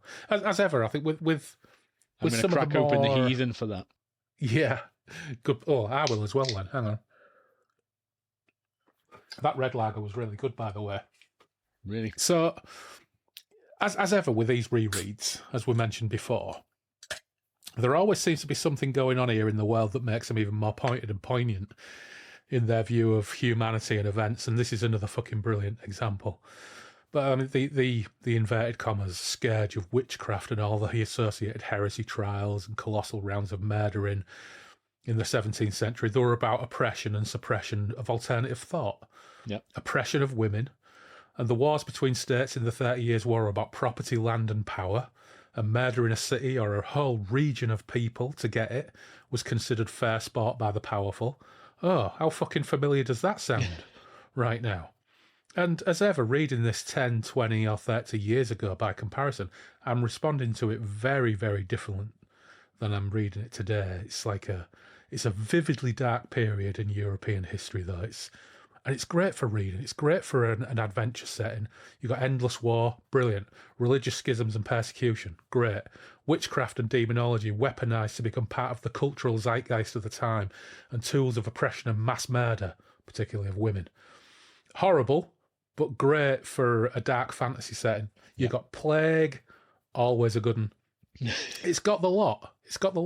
And it really, really, as is often the case when I'm reading these things, I'm thinking, I want to run this game. Yes, yeah. Yeah. And what system would you use then? Well, in a way, I already have run this game, sort of. So many, many years ago, I ran a game which I called, I think I called it After the Star Fell. And it was set in a fictional German town called Brunnen in 1795. So set maybe 110, 115 years later than the Warhound and the World's Pain. So not entirely the same. But I actually thought about reinvigorating this and offering it out to the Thursday night crew, because it might be right up their street. Because although it's not the exact same setting, so I'll give you a rough idea of what it's all about. So I'm going to read from my old blog post about it. So the setup is, And also, I'm a lazy bastard, so I just use Barbarians of Lemuria all the time. I just modify Barbarians of Lemuria. So instead of, I'll have like 4 stats: fighting, loving, talking, and something else. I can't remember what it was. But I like rules light. I like Simon Washburn's approach to rules light RPGs, and it worked really, really well for this. So I sent the players, my players are notoriously terrible for never wanting to read anything, never wanting to do any prep, never wanting to read rule books. They just want to turn up and play and it not be too taxing or complicated for them, which is, fair enough. They're casual players at the end of this. That's absolutely fair enough, isn't it? So I sent them this outline. It says there, so Brunnen, 1795. A star fell from the sky in the east in 1792. Over the long winter that's followed, the nations of Europe have descended into turmoil. Spies are hunted. Noble families cling to power and guard the walls against starving proles. Religious orders ally with corrupt governments or monarchs, while others rally the peasantry in a move towards conflict, blaming generations of greed and wealth in church and state for the blight and misery of the long winter. Mud mingles with blood, ancient forces amassing, old gods awakening from long slumber to emerge into the dim light and challenge the new. And in 1794, the second year of winter with famine raging the land, the pogrom of Westphalia saw the remnants of the Holy Roman Empire, the bishops, declare heresy the source of the blight on the land, and the Lutherans and Calvinists became fresh targets of the ire of the angry mobs. Tens of thousands were burned, executed or beaten in the streets of the region's towns and cities. It's now 1795. The killings have largely subsided. The bishops hold spiritual sway, if not total control, of the population centre. You are artists, poets, actors, musicians and writers in the Westphalian city of Brunnen, and since the pogrom and the investiture of the guardian of the city walls, the infant Baroness Amelie von Gottschalk, who's a character going way back to a multiverse game I did about 20 years ago, into the fold of the Holy Synod of St. Katerina, your creative arts have been declared a prescribed activity unless specifically sanctioned by the Baroness's steward, Bishop Joseph Furcht, who's my version of Klosterheim. The city guard and watch under the command of Obergermaster Max Waldemeier has generally been fairly tolerant of the arts. In fact, a couple of sergeants of the watch have been known to frequent the Moon and Pfennig, but not so much recently. However, the recent death of the Baron from consumption has left the young Baroness in the thrall of the bishop, the senior cleric in the city. His grip is tightening, he's becoming more involved in the day-to-day civil affairs of Brunnen, using the staves and maces of the martial order of the Silent Sisters of St. Katerina. The Silent Sisters are flagellants that, rumour has it, remove their own tongues to show solidarity with and devotion to their patron saint. So this was a setup. It's set in Brunnen, and the first game was called Poetry Night at the Moon and Pfennig. And everybody, I'm not going to tell you what goes on because I might run it. But the idea is everybody has to come up with a character and everybody has to decide what kind of poetry or spoken word they're going to perform at Poetry Night at the Moon and Pfennig, which I think is probably right up the Thursday night group street. Absolutely. Yeah. And then there's like a series of other stuff. It's like rumours and things that you've heard. So there's a rumour about the Star in the East. There's a rumour about a mysterious rider. There's another pub called the Golden Kugel who's been cultivating mushrooms in his cellar. What are the for? There's rumours about Connolly, the Englander, has been seen at the Moon and Pfennig for weeks. So that's my old character who's in this as an NPC. And various other bits and pieces, which I won't read out here because they go on forever. So I sent them all this list of rumours just to seed ideas of what's going on in the town. And then I gave the characters 3 key questions. So, this weekend marks 3 years since the week-long night. Where were you when the star fell? What have you lost during the long winter that followed? And on Samstag night at the Moon and Pfennig in the shadow of the glassworks, you will debut your composition or creation. What will you perform? And also on Saturday at the Moon and Pfennig, there's Klaus Engel's Progressive Oompah Collective performing their sophomore composition State of Putrefaction. Didier Aloncon will unveil his latest painting, Gustav Contemplates Redemption, in direct riposte to Connolly's watercolour, Satan's Mute Flute. There will be conflict. And Hairsuit Gustav has created some more woodcuts because he really likes woodcuts. And that is the setup. That is the setup for the players. So over to you, players. Create your characters. So I am thinking about polishing that one off. And in case anybody is interested in playing this game, because I might do it for the patrons as well, is I will post links to my old blog that has not only all of the rumours that everybody heard, but also there are write-ups of all the characters that everybody created, because despite the fact that they were all like, nah, I'll just turn up, I don't want to read anything, they all wrote really lengthy, extensive character biographies. And to the point where they actually found black and white photographs for the characters, which led me to have to come up with a reason why photographs exist in 1795. So, which I did successfully. And, I attributed it all to Captain Connolly, Das Kapitan, the drunk Englander. So there's even a description of Connolly and an explanation for why photographs exist in 1795 in a city in Westphalia. So yeah, it's all there. I'll put the links in the show notes in case anybody's interested. But if you fancy playing that game, maybe I'll dust it off and run it. I'm in. Yeah. Well, that's something that I'm going to have to think long and hard about then, because I did run a game of the Black Sword Hack for some of the patrons, and that went really, really well, and I was due to do part 2, and then I had a fucking heart attack. Well, that'll So do it. that all got bumped onto the back burner. So and I've not run an online game since. So that's long enough ago now that I think I could probably safely give it another go. But maybe I won't do part 2 of the Black Sword Hack. Maybe I'll do this instead. Ever since our Thursday crew, I've only been playing in person. I don't think I've played any online since we came out of lockdown, really. And it's been nice, because I think that's one of the things I really enjoy about role playing is pen and paper and rolling dice, and actually getting around the table is part of the fun for me. But I'm a big board gamer as well, as you know. Yeah. Me and Vic, we board game every weekend, and most of our collection is based around what can we play either as a 2-player or as a solo game. So when we do have an excuse to get people around the table, we try to get out Call of Cthulhu, or shout out to James Leeser, who's been running June Adventures in the Imperium for us, which has been absolutely great. Really interesting system if you haven't tried that. That's the 2D20 system, isn't it? Yeah, I can't cope with it.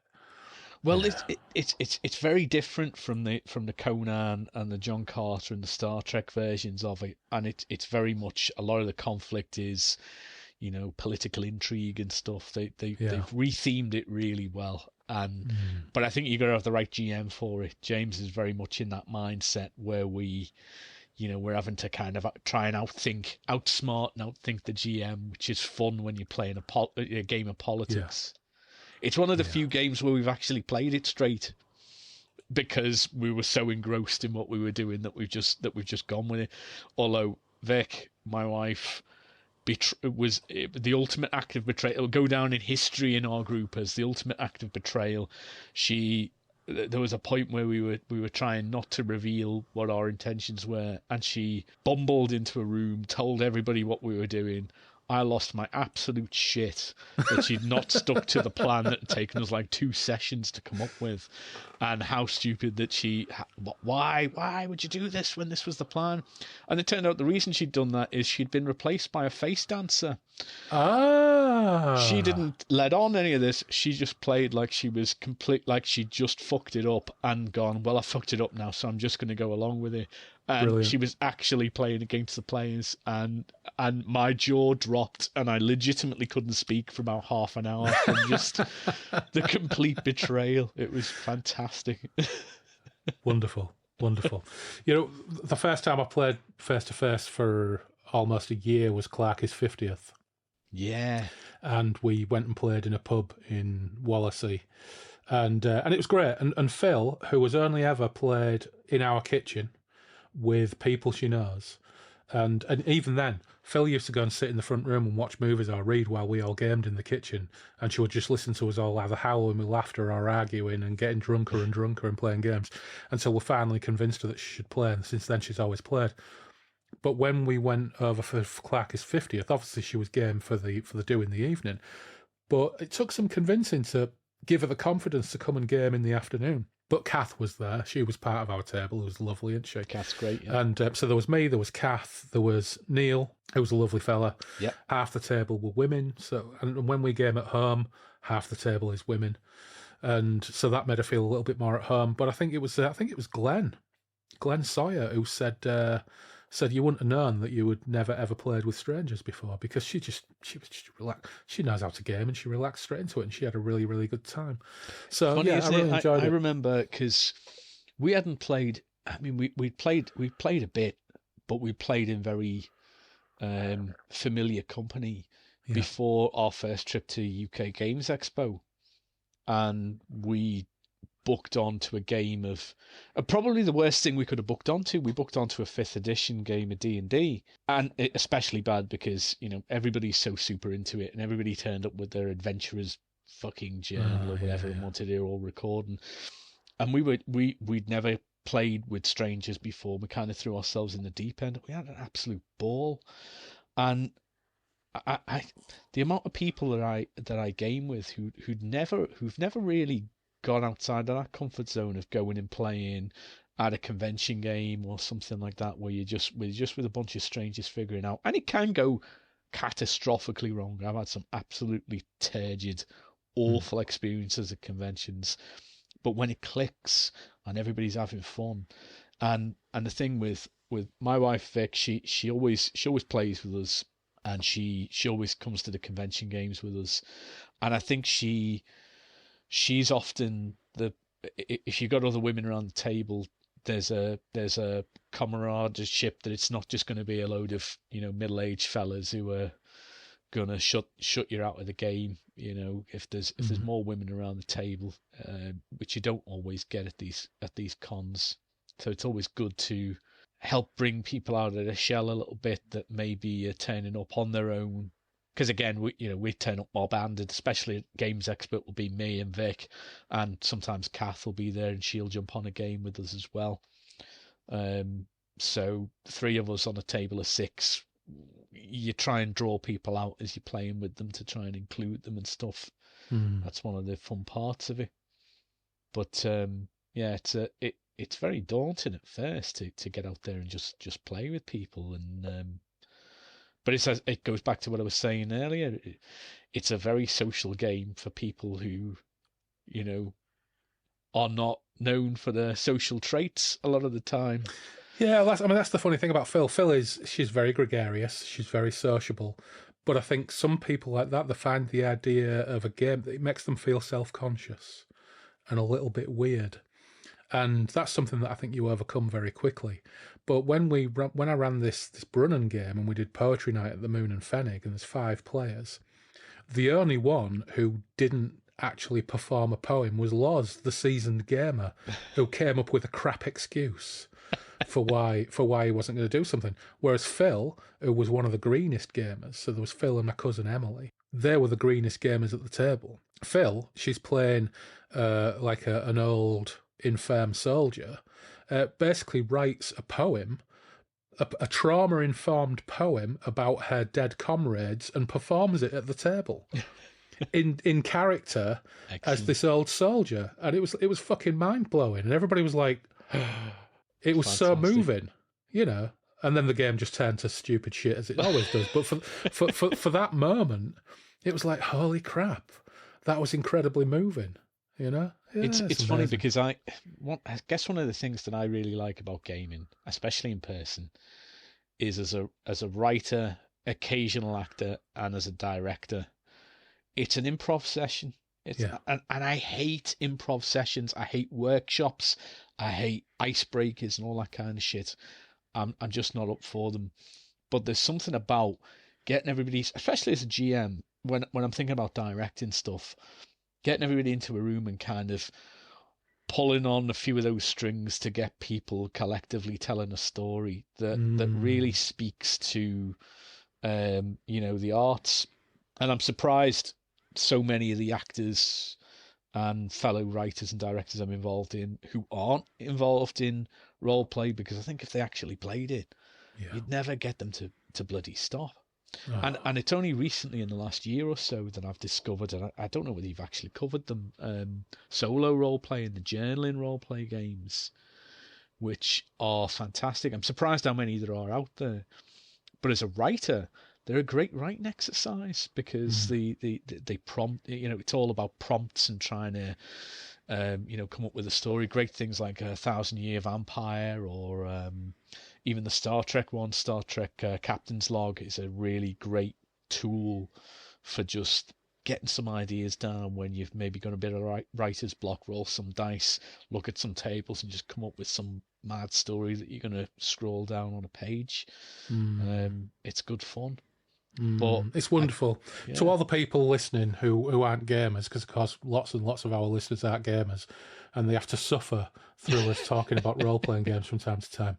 But seriously, if you've ever been curious about it and you enjoy a story, when a role-playing game and a group of people get it right, and it's not all the time, sometimes it's just pure fun. It's very rare that I ever don't enjoy a game. I always enjoy a game, and sometimes it's good fun, sometimes it's a good social session, sometimes it's a good laugh. But holy shit, when it clicks, and when you get that perfect combination, and when you get memorable moments that people will talk about for years and years and years afterwards, there's nothing else like it. It's the same. It's the same kind of feeling when you've just come off stage after doing a show. Because I used to say when I was GMing on a Thursday night, it was show night. Every Thursday was show night, and I'd be going on, and I'd just be improvising. I had some notes, but they were mostly just terrible gags that I was trying to get in on occasion. And we'd just throw some random shit out there, and 2 hours later, I come bouncing off, and it was the same kind of dopamine high you get when you step off stage. It's the exact same feeling. So anyone who's ever been on stage, and it's the same kind of anecdotes. You get a bunch of actors or theatre people into a room, and it's remember that time that we fell off stage, remember that time this happened or that happened or this didn't happen. They're the same anecdotes you get from gamers because it's the same rush, it's the same adrenaline that you get from it. I do think you need to find your tribe a little bit with it, because I've played in some games, some long-running games with people who are just, they're so bogged down in, what's your character development going to be, and go around these people and talk about things that are not going to be relevant to the game. I'm very much a to-the-point gamer. That's the direction we've got to go in. Let's go in that direction. And whatever happens is going to happen along the way. And we might get distracted by whatever mental shit happens or whatever mad thing we come up with along the way. But I don't want to talk. I don't want to go into the shop and have a conversation with the guy I'm buying the sword from. I just want to buy the sword and move on. It doesn't need to be 45 minutes worth of role-playing, bartering in the shop. Some people really love that. I don't want to barter with the armourer.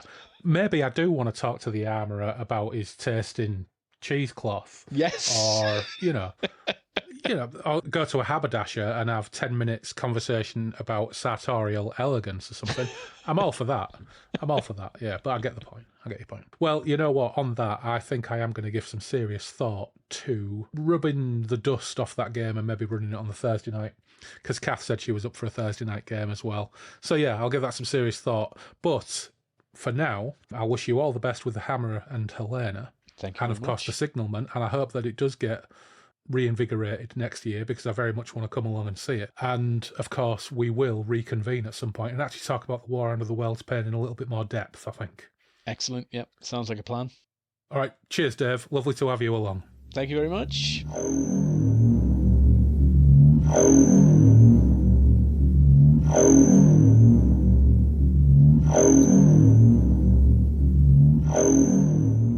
Massive thanks to Dave for dropping by Derry and Tom's to talk about his work, gaming, other things, and dipping into the Warhound and the World's Pain, a book to which we shall return very soon.